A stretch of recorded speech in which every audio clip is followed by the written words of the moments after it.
to Made to Last. My name is Stephanie Carter. This is my husband, Brian. And listen, we just wanted to come in here and talk about what do you do when your spouse is going through a hard season? And so, babe, what do you do? I think there are several things you can do, right? I think whenever you're going through a hard season, I mean, I've been through a number of seasons, you have as well, where stuff is not going well at work, or stuff is not going good. I remember several seasons. I remember when I first moved here, and I was extremely frustrated, a little lonely. No. New city, new place, and I was like, man, this is job was going okay, but I didn't feel like I was really becoming. I feel like I was soaring on my job, so I was just like, man, I don't know. But I remember that season. I remember what you said to me. I remember one time we were in the car. This is this point where we were. My car was broken down. That's a whole other story because he had not listened to me about the car. I was in a new job, new city. It was just a lot. And I remember we were sharing car because we were trying to get to one spot, carpooling together. And I remember you said to me, you said, Brian, suck it up. They don't, no, shut up. No, you said they only seeing 70% of you. Oh, I did say. You said they not even seeing all of you right now. Yeah. You said don't be too stressed about kind of where it is, and that it's new to you. I'm the first year teaching. I was trying, and you're like, listen, they only seeing 70%. They ain't even seen 100% yet. They said just stay the course. It's gonna be okay. It's gonna be fine. But it was just stressful. I was just like, dude, what's going on? But babe. But I remember the car ride. I remember the morning. I remember riding. And I remember you saying that, man, listen, they ain't even seen all of you yet. Just stay the course. They ain't seen all the Brian yet. You just 70%. Yeah. Wait till they see all that's in you. And I was like, all right, I can make it for today. I can make it. I still got to do tomorrow, but I can make it. I can make it for today. Because sometimes as men, right, both of us, we can get beat down, and you just sometimes just need the word, the affirmation to say, you know what? It's gonna be okay. Right? Oh, it's gonna be okay. Listen, I remember that. I'm glad I remember that. Listen, that was 1998. You're teaching at Dunbar Middle, and I think also as a spouse, you have to recognize that your friend is going through a hard season. Yeah, you do. And I knew, like, growing up being military, I moved every 2 to 4 years. So I was used to starting all over and starting a new place. In fact, it kind of excites me, like, oh, yay, new place. But for you, you've lived in the same house, that's right, same city. And the only thing you've ever known is Oklahoma City. Right. And so to move to big Dallas, was a huge adjustment because everything was just so much bigger. The schools were bigger, how they did things were bigger, and then when you knew everybody in Oklahoma City, and you knew you were the big man on campus. He's real humble, y'all, but he could walk on his campus now and they'd be like, Brian. But and so to walk into a city and to have to start all over again, I could tell that was just, you were having a hard time with that. But I'm glad that I didn't tell you to suck it up and that I actually... That was another time. But I'm glad that during that season that I was sensitive enough to see you and recognize, like, my poor friend, he's struggling, and to encourage you that way. Yeah, so because I think one of the benefits of marriage, one of the values of marriage is companionship. It is the friendship, right? And so what that means is when we go through challenging times, one of the blessings of just relationships, period, or community, is to have somebody in your space that can see you and that can help you through that. The scripture talks, if one falls down, there's another one to lift him up. I mean, there is something valuable about friendship and companionship. And so I think in a couple, as a marriage, we got to know one of our roles is to help our partner, right? Is to be able to see what they're going through. Now, what if you always going through something? Yeah, I thought about that. What if you always can't hold down a job? What if you always picking up the other person? What if it's always you? I mean, that can be tough. Yeah. But here's the thing. Oftentimes, I mean, that can be tough, right? You can have this kind of savior space, right? But sometimes Yeah. if it's in a marriage, you've been doing that the whole relationship. I mean, you've been picking Right. up the person up, right? So, I mean, the hope is that someday they can get to that point of maturity or space where they can be on their own, right? And not have to lean on you as much. But I do think part of it, that relationship is you helping each other get there.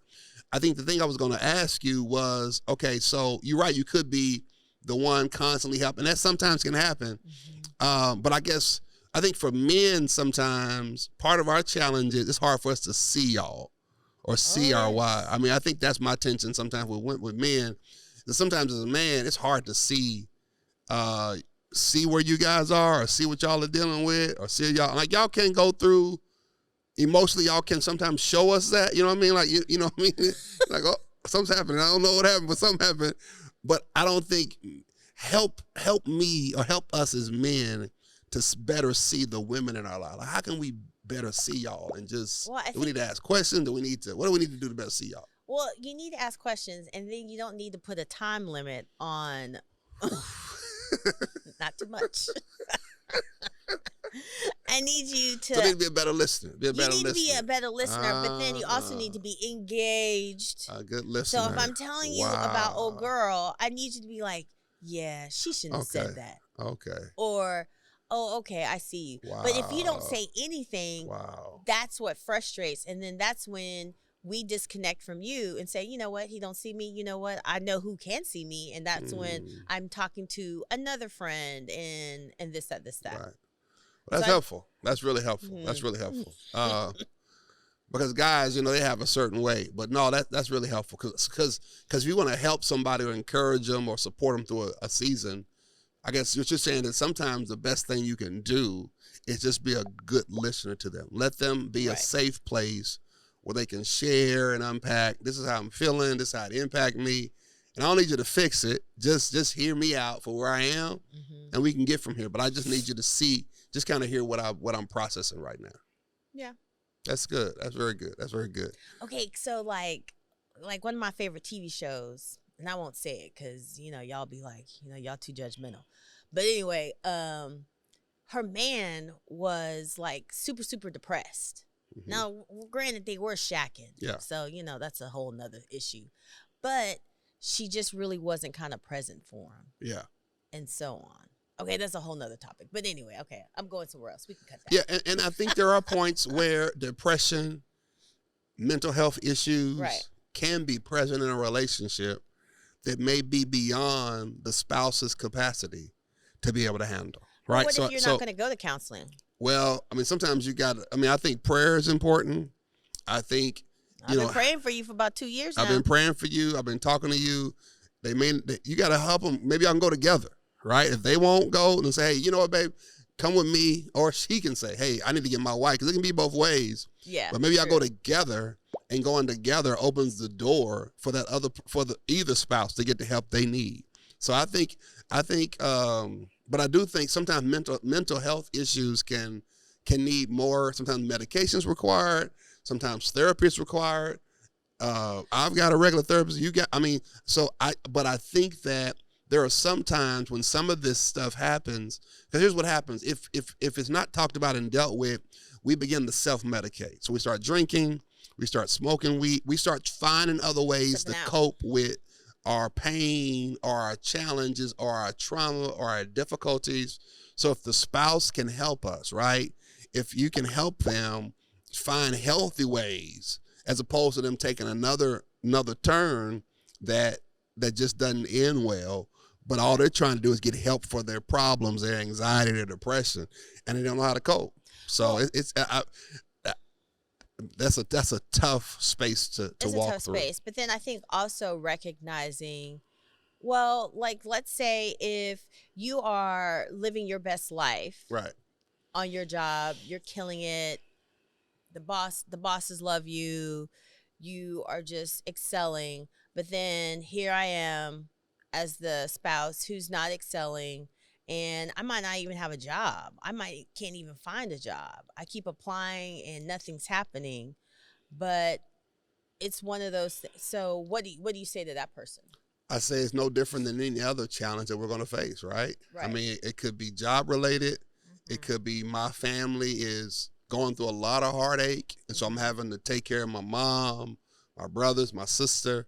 It could be financially. I mean, I Mhm. think there will be a number of series where one spouse may be here and another spouse may be there, but I mean, I think it's where you get your value from, right? I mean, it's how it's where I'm finding the joy, right? Right. So I got to figure out, okay, how can I help? How can we both win together, right? Or how can I join you in your work? You know what I mean? I think it's a It's kind tough of like deal. how It's you. making sure that at the end of the day, if my we all not gonna be doing all at the same time. No couple is Right. gonna always gonna be everything, right? Winning in every area, succeeding in every area. We Mhm. all gonna have ups and downs, and so how we support one another, encourage each other through those, it's gonna be critical Right. because it's a journey of trying to get there. But when you win, I win. So I mean, if you winning, I mean, my joy is in you, and of course, I Yeah. got some goals too. But if we in marriage, man, I'm cheering for you, and Yeah. I'm praying for you, and I'm supporting you, and I'm moving stuff, whatever you need me to do, right? I'm helping with the kids, so we got to be able to find a dream together, and not just always a dream independently. Although we have those, I think we got to find a way Together. because otherwise you'll be competing. You know what I mean? You're like, well, I don't have mine, I can't really support. No, man, if she winning or he winning, we winning. Right. And you know what? I think of with this 25 years, one thing I look back on when we have gone through those seasons of, you know, you're killing it, or I'm dying a horrible death, or you're dying a horrible death and I'm killing it. How we came together in that season, that's the most powerful thing. Yeah, yeah. And stuff. I think us coming together, those are some of my best memories of our marriage. Yeah. And so on. Yeah, because I mean, at the end of the day, there gonna be a lot of different trajectories and ups and downs, but we got to find a way that we can win together, Yeah. even when you know, because we won. So man, thank y'all for watching. Thank you for watching Made to Last. Man, I hope you've enjoyed it. But listen, what comments do you have? How do you support a partner as they go through a challenge and see how do you show up for them? What do you need to say? What's kind of posture? Just put it in the comments. Let's keep the conversation going. Until the next time, thanks again. Like, share, comment, subscribe. This has been Made to Last.